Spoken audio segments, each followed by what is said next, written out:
Admiral, radar shows that we have liberals approaching at 3 o'clock, and libertarians at 9 o'clock, and conservatives at 6 o'clock. They're coming from every angle, every viewpoint. All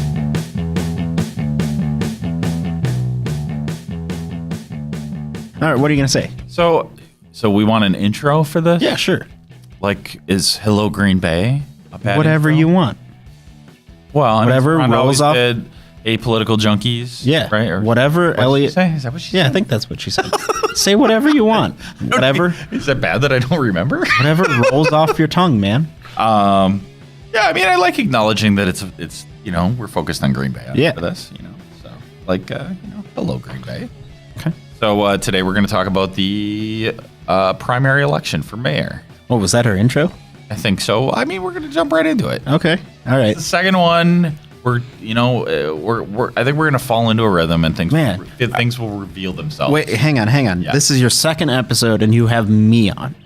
So what you're saying is you just need more guests. I'm your filler person, right? So there was a thought process to this, okay? So you actually do have a lot of background in talking to me about political happenings. As the producer of Political Radar pretty much from the start, and I've willingly or unwillingly I know you think that you're like the default and last choice, but that really wasn't true. We could ask Joe Moore to come on.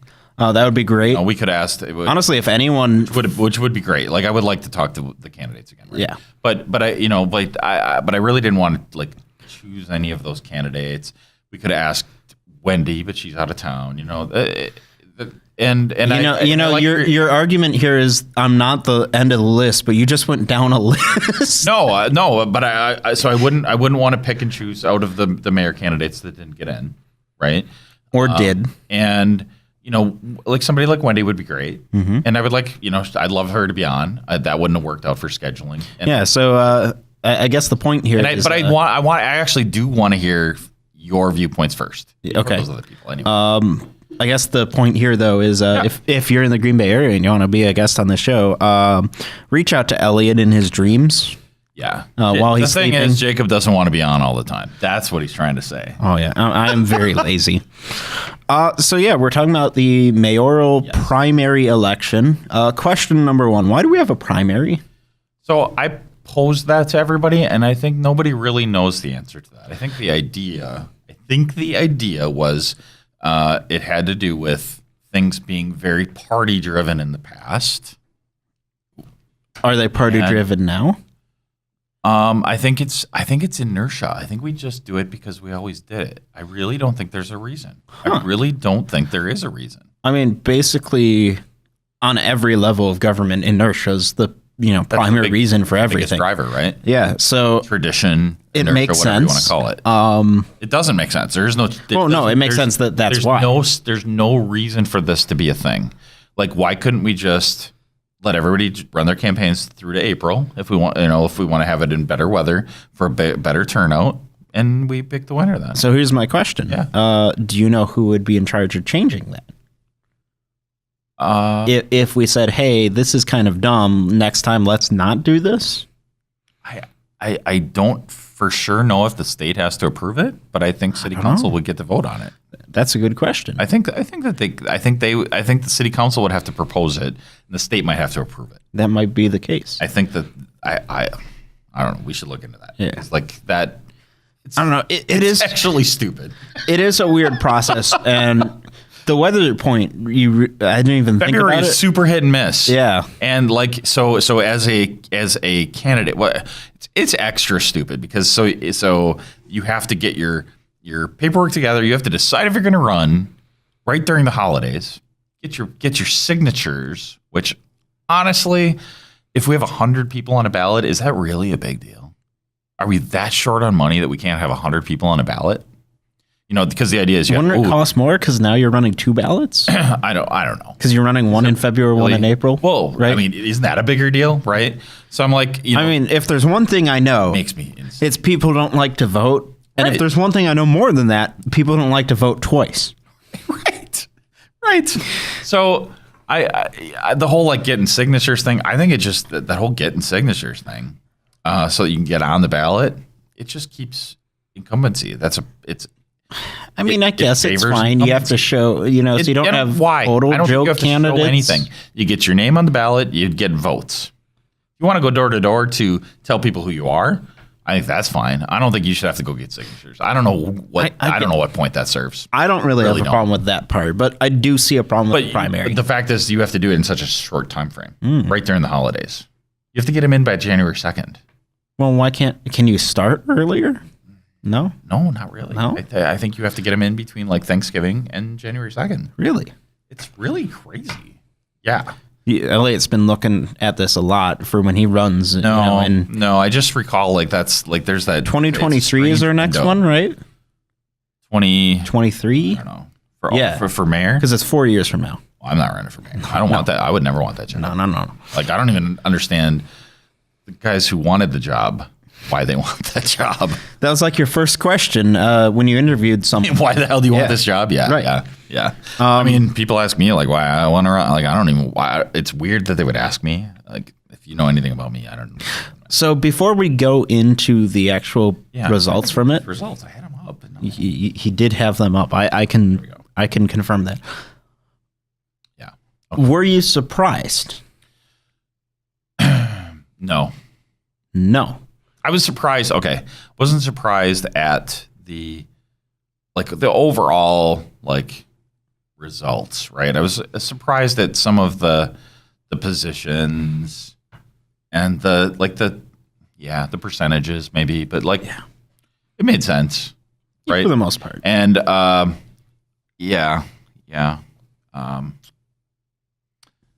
so I was bothered by the results, but I wasn't surprised. Well, you were bothered. What do you mean? Yeah. I mean, that's kind of why I want to talk about it, right? Because so there were 8 candidates. 4 of them came on to talk to us. And 4 did not. And 4 did not. So Guy Zima did not come on, and Paul Boucher did not come on. And that's because, I don't know, Guy Zima doesn't answer his email. And Paul Boucher, I didn't know how to get a hold of him. He doesn't have email, I guess. And, I made a point of I'm not going to beg people to come on, right? Yeah. But you should come on. You should want to come on. This is a great show. Same thing. Look at the quality guests he gets on. Buckley and Genrich also don't answer their email. So hard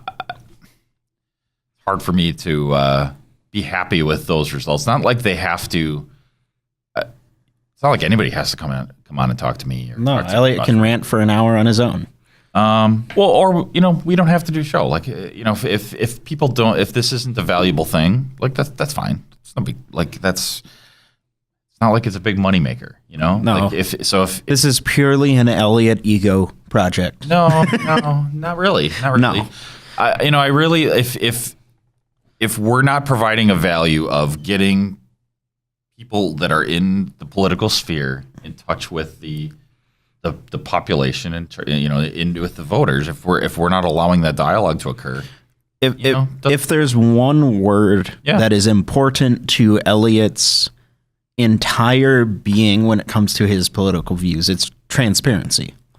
And you're trying to get those views out, especially since, trying to facilitate that. We live in a city of 110 roughly 110,000 now, and we had 11,000 votes. We had 10% vote. So it's 10% vote. I mean, sure, minus kids and stuff like that, but voter turnout was not great. No. And even when voting is good, when in the general election, we looked up, I guess 8 years ago, the election was over 20,000. Was like 23,000 or something like that. So, so even the spring election, we're looking at a maximum of 25,000. We're not going to hit 50% turnout. And our estimate was something like 18. Yeah, right. I think it'd be like 18. That's right where I am on them. It would actually be fun to see how close we get. Yeah, I don't know. I guess there's nothing scientific about that. Just eyeballing it. Yeah. And honestly, the weather even in April is a big factor. We have had snowstorms in May before. Right. Well, yeah, and it's definitely a factor in February. So All right, so we've wasted enough time not talking about the actual results. That's what people are here for. I mean, so I don't know which way we want to break it down, but people can look at the results. So the easiest way to find the actual results, I know the media reports them, but the easiest way to find the results, so if you go to if you type in Brown County, Wisconsin, spring primary 2019 election results, that should get you definitely what you want. The very first link I'm going to click on, and then you click on 2019, and then unofficial election summary. So that's what I'm looking at here. Okay. It pulls up a document, and it shows some other races that were kind of happening at the same time. But there were other races happening. So it's strange. So it's not strange that there are other races, but something I didn't know is that there's a precinct for the Kaukauna School District that's in Brown County. I did not know that. There's a what? For the Kaukauna School District, there is a precinct in Brown County. This is news to me. News to me also. There were a total of, let's see if I can, it doesn't show the total.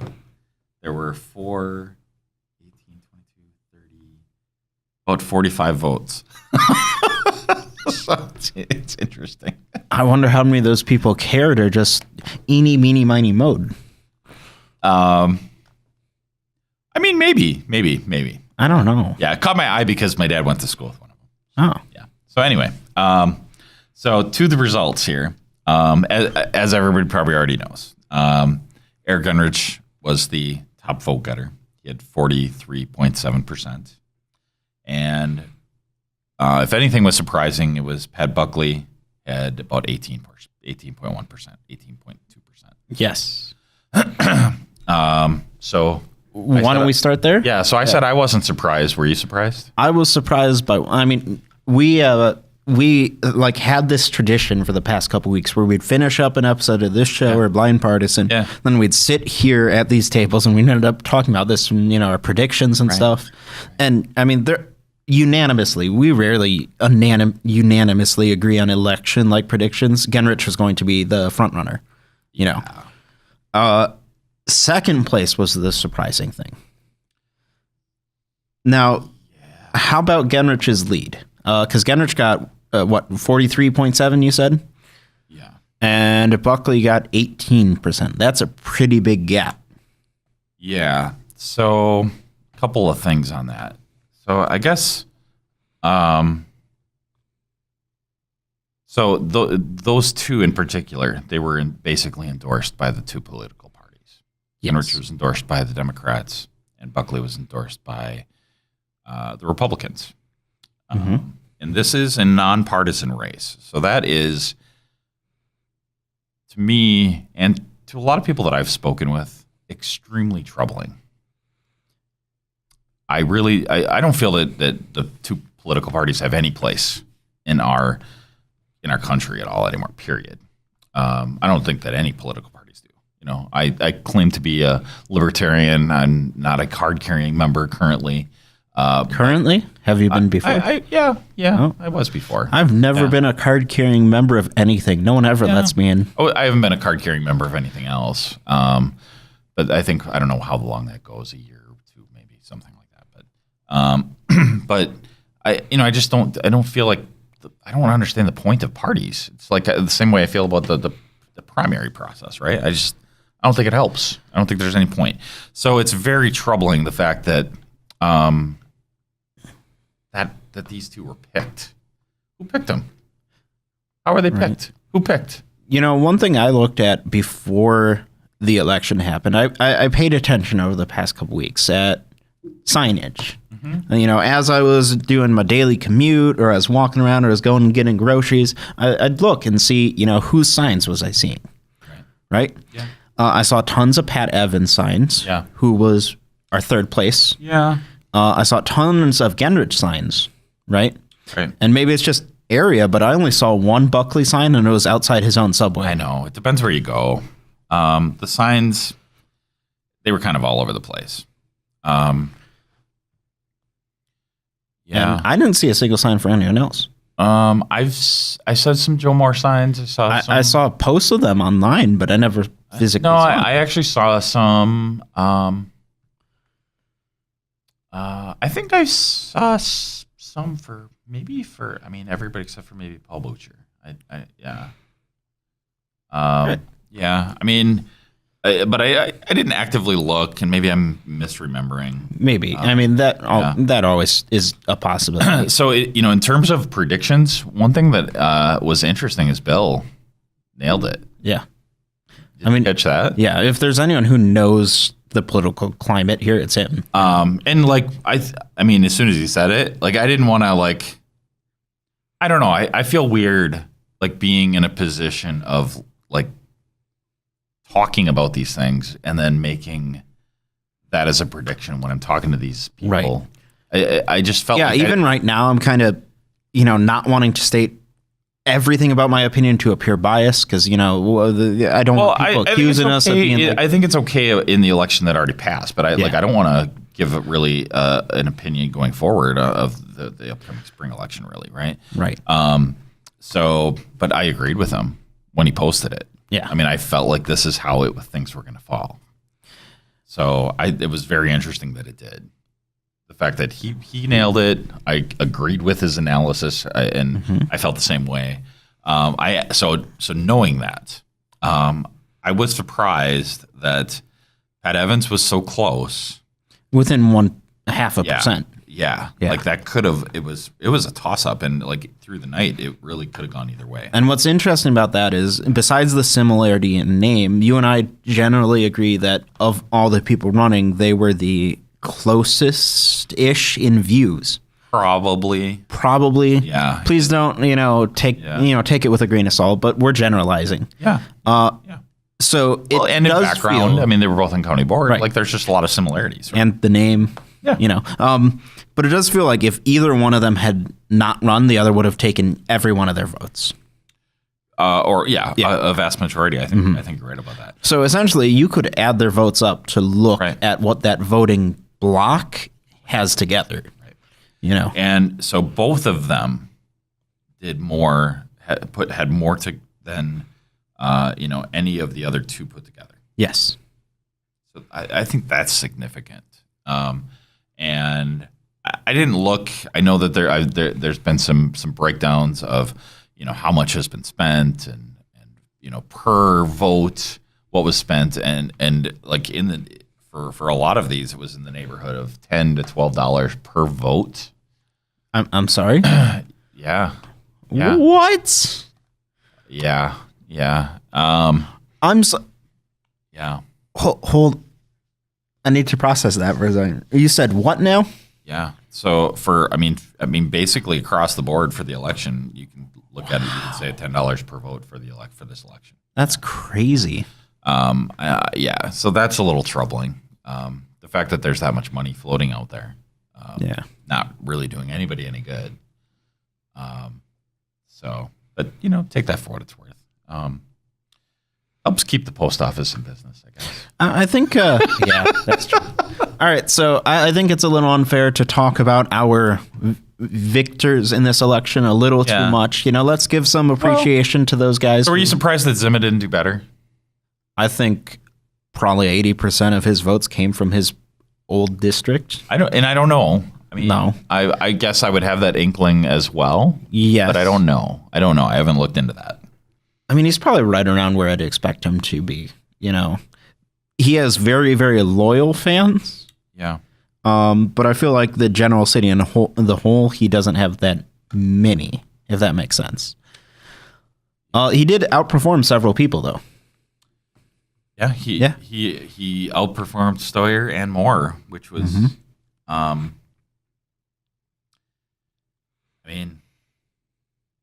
yeah. Do you think that Zima actually thought he had a shot at winning? I do not. So do you think that he was just in there I think because of his lawsuit? Maybe, but I also think this is a placeholder for him. For what reason? A placeholder, keeping his name out there for people to remember. Because once it's all about the name recognition, right? Really? Do you think anybody doesn't know who he is? Well, imagine if, after his double loss, he had last year, right? But now it's a triple loss. And yes, but he had a double loss last year. And then let's say he decides to run for something again 4 years from now. Okay. That's a big gap of no one paying attention to your name, So I think he threw himself in there just to get some signs out and people remember, oh yeah, Guy Zima exists. So if that time comes in the future where he has a real race he wants to push for, he's got that option. But yes, the lawsuit's another big part of it. And I mean, so in the case of Stoyer and Moore, I feel like for both of them, that it was good that they ran for that reason. I really do feel like, they both ran good campaigns. We had them on. They talked about issues, and they were good candidates. Yeah, I really wish they would have. But they're also votes. Probably of everyone involved, the least party aligned. You think so? Maybe. They're definitely not attaching themselves like crazy to a particular party like, our winners in this election did. So do you think that hurt them? So you think... Not being endorsed by... So you think that they're both Democrats? Who? You think Stoyer and Moore are both Democrats? I don't know particularly what they are. Well, so what do you mean? I'm saying that they did not push themselves as being Democrats. Oh, I see. Okay. Do you think that hurt them? I don't know. I mean, honestly, it gets really hard because not enough people voted, right? And not enough people paid attention, right? So I mean, those who did vote are going to be the people who, pay attention to this stuff way too much. Maybe. So here's a question. Yeah. Let's talk about the person who's not on this ballot. Jim Schmidt. Oh, okay. I'm like, there's 110,000 people that are yes. What factor do you think Jim Schmidt leaving has on this election? Well, did certain candidates suffer, or did certain candidates benefit? Yeah. I mean, I think clearly if anybody suffered, it would be Zima, right? I think so. Yeah. But there are people who great question. And I'm good at them, man. Yeah. I tell you this, and he goes, "No, you suck at everything." I do. Yeah. I mean, you suck at everything else. Yeah. Okay. So that's a good question, though. Here's my thought, though. Certain candidates are known for getting along well with the mayor because they have to. They've worked with him for years. Yeah. Joe Moore, Mark Stoyer, even Zima, even though work together is not the word I'd use. Right. Whereas some of these other guys, they don't have to deal with him every day. They didn't have to. Eric Genrich didn't have to interact with him barely at all. Right. Do you think not Jim Schmidt himself, but the drama and divisiveness of pretty much the past decade at least has tainted those people associated with the city council and the mayoralship? That is a great question because, I think you could draw that conclusion if anybody's paying that much attention. Most aren't, but I don't. It's interesting, right? Because what are the qualifications that make you qualify to be mayor, right? Is it live in Green Bay, Wisconsin? No, I mean like legit, right? Like what would be the qualifications, especially out of this pool of 8, right? So what would be the things that would make you the most qualified? I think being a member of city council should be a qualifying factor because how the workings of the city directly. I mean, these are all things you can learn, right? Any piece of the puzzle you can learn. Having executive experience would help, right? But I mean, several of our candidates push business experience, right? Which would be potentially a placeholder. Particularly, Genrich and Evans both pitched, how they're experienced in business and that kind of deal. Genrich push business a little. Really? Particularly Evans, though. That was his biggest message. If you look at all the stuff he sent out, I'm a businessman, right? Yeah. I've done work in X countries, that kind of stuff. I'd say, being a local business person is probably almost as equivalent. In my mind, if you've been here 30 years doing business, or anything like that, that's probably an okay qualification. Right. If you're in city council, or if you've even worked for the city, if you're a guy working in transportation, sure, Yeah. What about the county board members? Evans, Buckley. Yeah, I mean, they've been around for a while, Yeah. so I think that's helpful. Evans ran before, Yes. and so I think he has a background. Obviously, knows what it takes to run a campaign.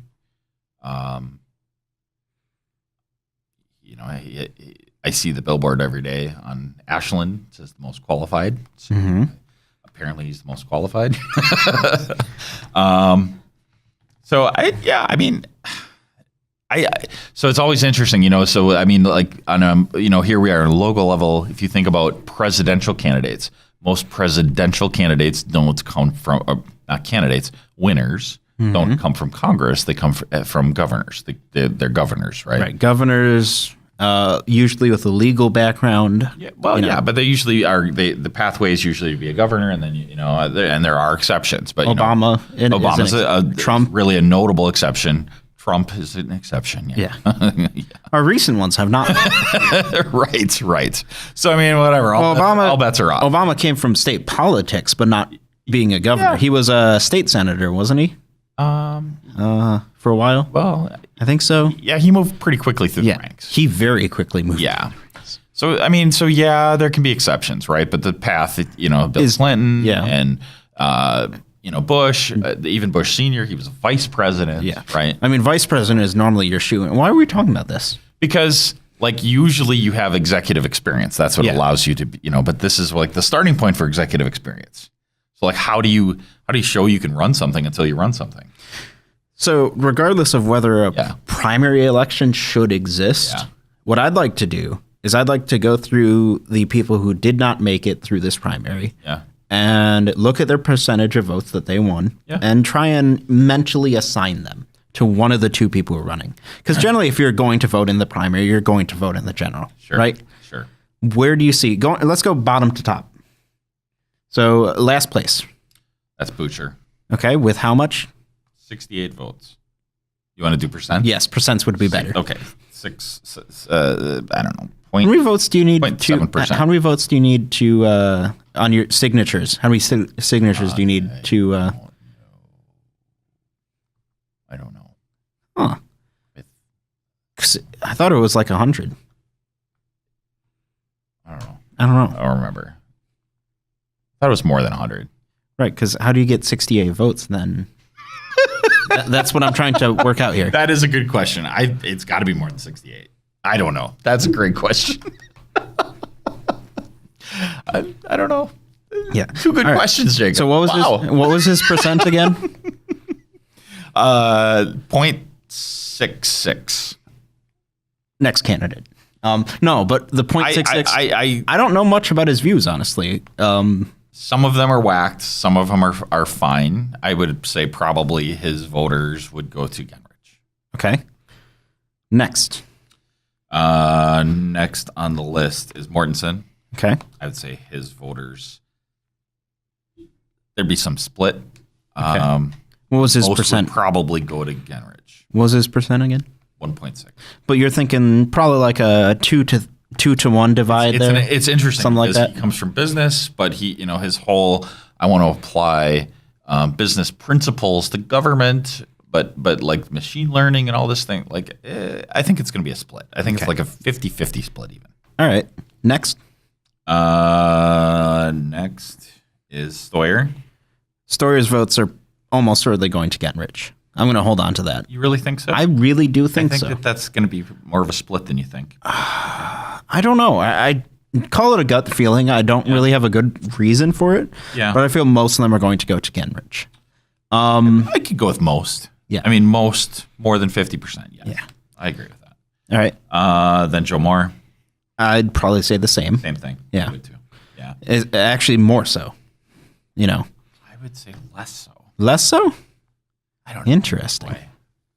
In both cases, they're sort of middle of the road, and yeah, they are. The problem is these two winners, they're hyper partisan. Yeah, I feel like we're losing by getting either of them. I wish we had a write-in candidate, man. I'm going to write you in before I vote for either of those guys.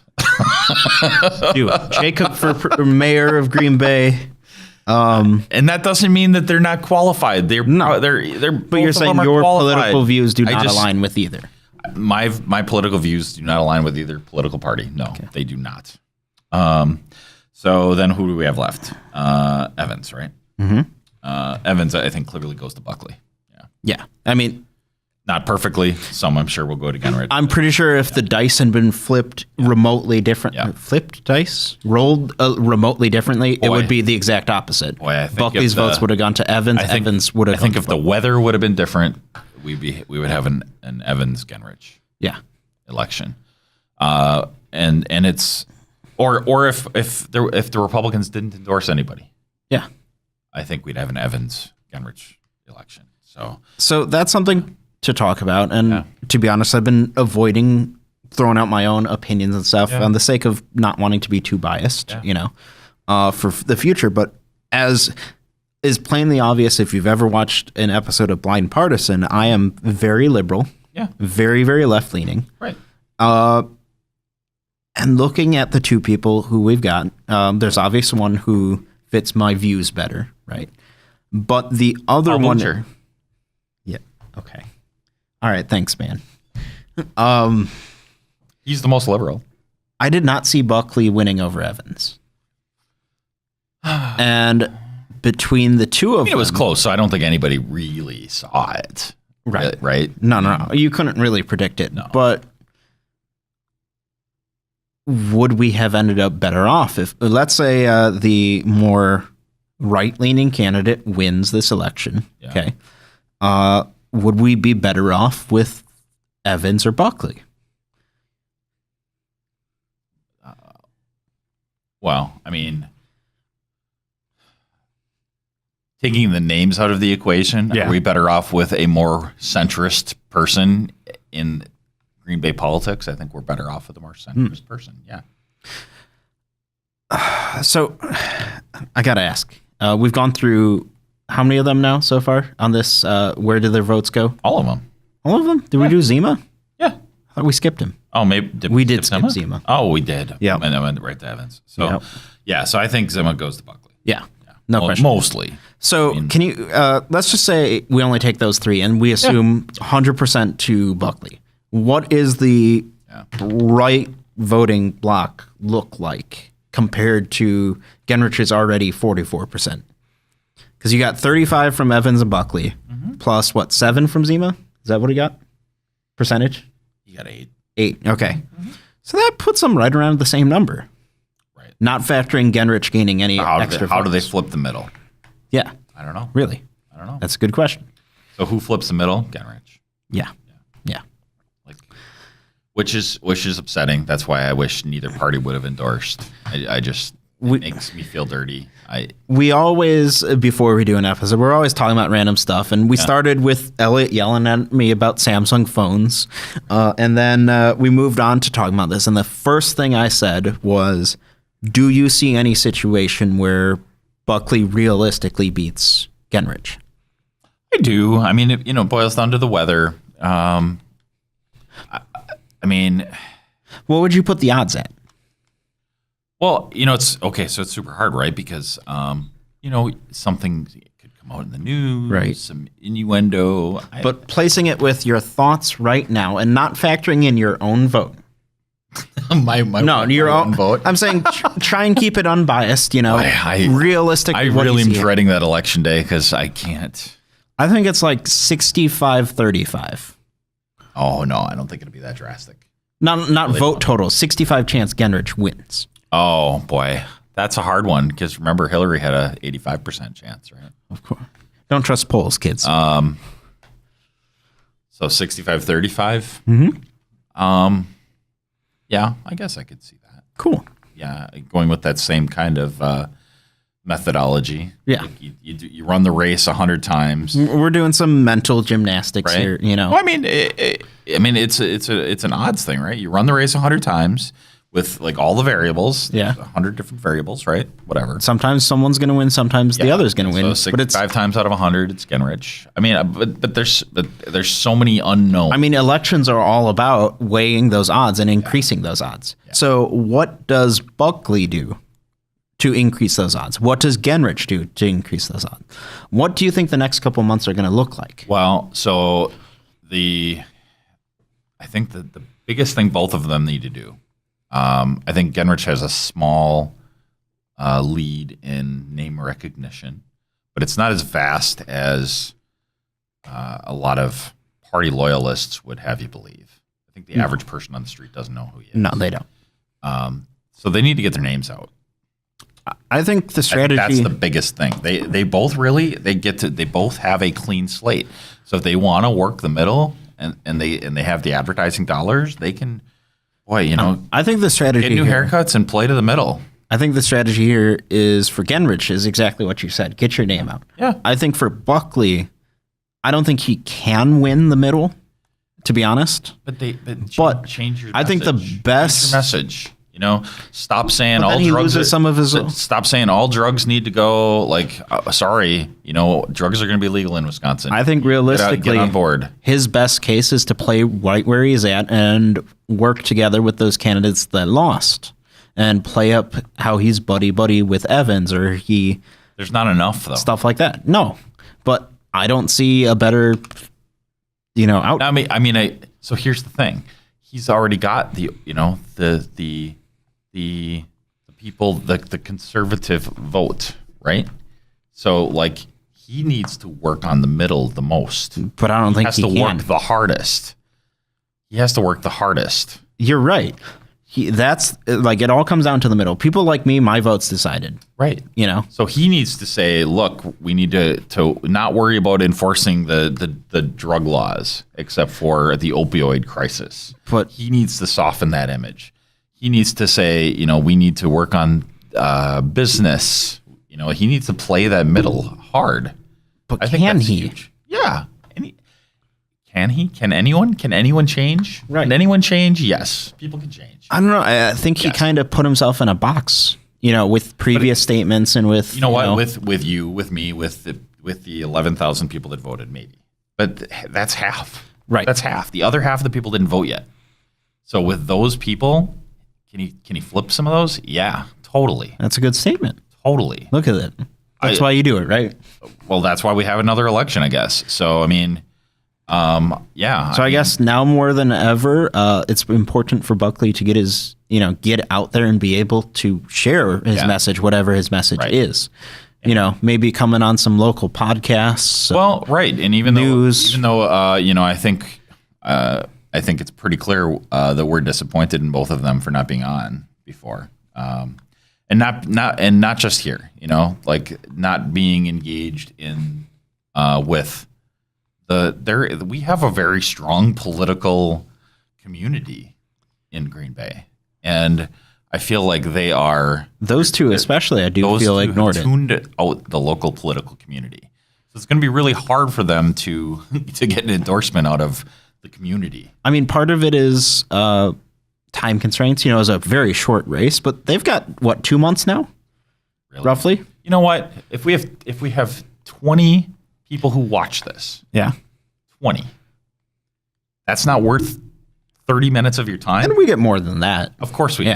Of course we do, right? I mean, so don't give me that. That's nonsense. Part of the problem is some people see our numbers and go, "Oh, those aren't big," but they don't keep in mind the fact that we are, we put our content everywhere. Right. You can find it YouTube, you can find it in SoundCloud, iTunes, all this stuff. So it kind of and if you throw it up on your TV, you have 5 voters that could be watching at the same time. That's great. The numbers. Put it on your TVs at Subway, Pat. Yeah. So anyway, we wrapped up. Yeah, Probably went way over time. Yeah. You're going to split this into 5 episodes?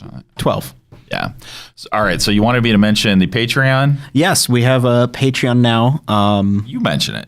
Okay, I'll do it. I'll do the pitch. We have a Patreon now for our network that, provides all this nice cushy seat that Elliot gets to sit in. It's not that cushy. No, we'll get you a cushier one. So if you would like to help fund us, for Political Radar Green Bay, but also for Blind Partisan and the other exciting stuff we've got going on, you can do so by checking out our Patreon. It's for Newsmakers Network specifically, so it's www.patreon.com/newsmakers. And if you do, Elliot will give you a big thumbs up. Yeah, no hugs. No hugs because, I don't know, you might be sweaty. Right. Yeah. Otherwise, make sure to subscribe.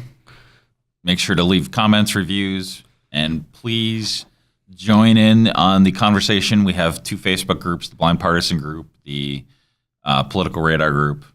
Please join in the conversation. Please share this with your friends. And, if you are a supporter of Mr. Genrich or Mr. Buckley, let them know. We'd like to have them on, and we'd love to. We will welcome either of them, both of them, with open arms. But we'll ask them tough questions, and we'll, it'll be like, why are you running? Yeah. I mean, the usual questions, the questions that people want to know, and some curveballs, maybe. But we'll be nice. Maybe.